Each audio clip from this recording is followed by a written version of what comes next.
Department काम कर रहा है एपीआई पे, और एपीआई टीम डेटाबेस में क्या हो रहा है, डेटाबेस की लेयर क्या है, वो अलग टीम है। तो प्रॉब्लम यहीं पे आती है। तो लोग क्या करते हैं, फ्रंट एंड की प्रॉब्लम आई तो फ्रंट एंड ने डिफेक्ट रेज किया, आईओएस में प्रॉब्लम आई तो आईओएस ने अपना डिफेक्ट रेज किया, एंड्रॉयड वाले टीम ने अपना डिफेक्ट, तो 3 डिफेक्ट रेज हो गए एक सिंगल इश्यूज के, जबकि गलत था।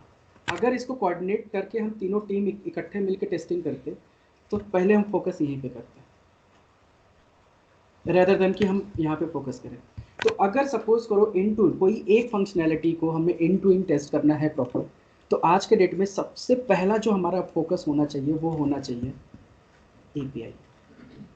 क्योंकि अगर एपीआई सारी की सारी टेस्ट हो गई तो 90% एप्लीकेशन में इश्यूज आने के चांसेस नहीं, क्योंकि वो तीनों में सही चलेंगे।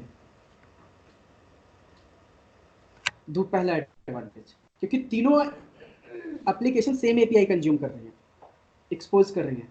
दूसरा बेनिफिट क्या है एपीआई टेस्ट करने का, मान लो अगर आप एक साइन अप करते हो पेज को, तो साइन अप करने के लिए रजिस्ट्रेशन फॉर्म फिल करते हो, पूरा फॉर्म फिल करोगे, अगर फ्रंट एंड से भी ब्राउजर लॉन्च होगा, जाके वहाँ से टेस्ट करेगा, साइन अप करेगा, तो कम से कम 5 मिनट का टाइम लगेगा आपका एक साइन अप वेरीफाई करने में।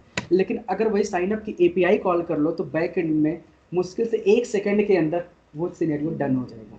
तो 1 सेकंड और 5 मिनट में डिफरेंस है कि नहीं।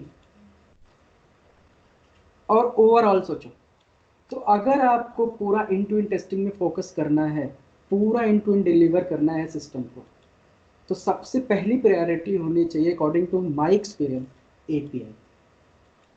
सबसे पहले हमें एपीआई को ऑटोमेट करना चाहिए। एपीआई को ऑटोमेट करना आसान है, एपीआई फास्टेस्ट है कि 5 मिनट की जगह हम 1 सेकंड में वो काम कर सकते हैं, वो चीज़ टेस्ट कर सकते हैं। और जब टाइम कम है, और दूसरा कोई यूज़र की ज़रूरत नहीं है कि सिस्टम अगर आपका ब्राउज़र भी नहीं ओपन है तब भी बैकग्राउंड में ये चल रहा है। आप फ्रंट एंड पे ब्राउज़र ओपन करके मैनुअल टेस्टिंग भी कर सकते हैं, लेकिन बैकग्राउंड में ये तो चल रहा है एपीआई। तो अगर आप 1000 टेस्ट केसेस को फ्रंट एंड से एप्लीकेशन से टेस्ट करने की कोशिश करोगे, अगर वो 10 घंटे लेता है, तो वही 1000 सिनेरियो वो एपीआई मुश्किल से 10 मिनट में टेस्ट कर सकता है। तो 10 घंटा और 10 मिनट में बहुत डिफरेंस होता है बिजनेस पॉइंट ऑफ व्यू से।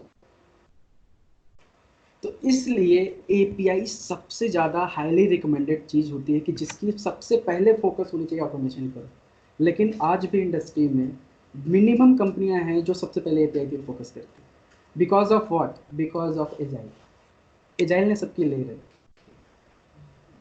वो रूल में फंसे पड़े हैं और सबको अपना अपना देखना है, क्योंकि टीम तोड़ के रखा हुआ है उन्होंने। एजाइल पहले काम क्या होता था, कॉमन इन्वायरमेंट में काम होता था, सारी टीम इकट्ठे बैठती थी, उसी में 2 डेवलपर एंड्रॉयड के हैं, 2 मोबाइल के हैं, 2 ऐसे हैं, सब मिल के काम करते थे, कोलैबोरेशन था, प्रॉपर डिलीवरी होती थी। जब से स्क्रम आया, एजाइल आया, इसने क्या किया, फ्रंट एंड का अलग ही दुनिया बना दी। आई मोबाइल की अलग ही दुनिया है, एपीआई की अलग ही दुनिया है।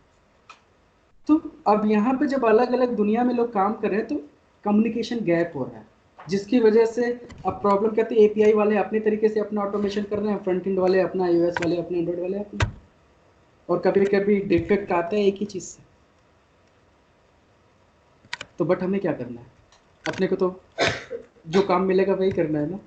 लेकिन ओवरऑल एज ए आर्किटेक्ट अगर बंदा सोचे कि क्या हमें क्वालिटी वाइज हमें एप्लीकेशन को डिलीवर करना है, तो सबसे पहले फोकस हमारा एपीआई पे होना है। क्यों होना चाहिए, क्योंकि फास्ट है, कम टाइम पे हम मैक्सिमम चीज़ें चेक कर सकते हैं।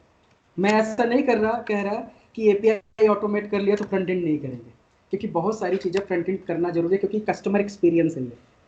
अगर आपका एप्लीकेशन फ्रंट एंड से अच्छा नहीं है, उसी में उसको ब्लॉक कर दे रहा है कि यार रजिस्ट्रेशन फॉर्म भर रहे हो, कैप्चा ऐसा लगा दिया कि उसको समझ में ही नहीं आ रहा, जैसे गूगल पे आता है रेड लाइट्स खोजो, अब बंदा नहीं समझ पा रहा रेड लाइट क्या है, तो वो तो लॉग इन ही नहीं कर पा रहा है।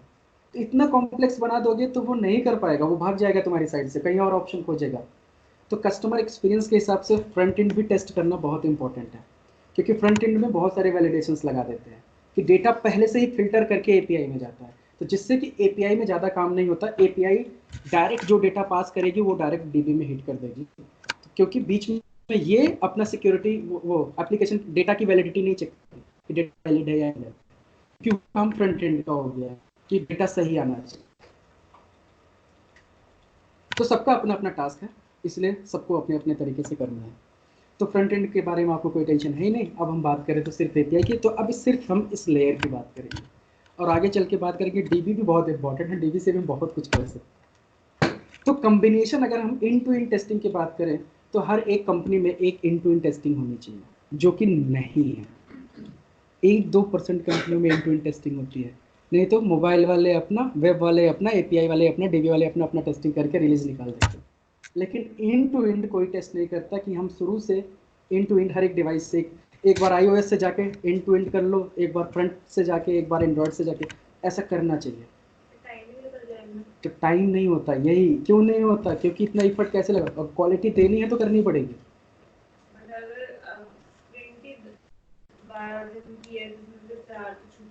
तो प्रॉब्लम एजाइल की वजह से तो लोग भुगत रहे हैं, क्वालिटी गिरती जा रही है दिन ब दिन।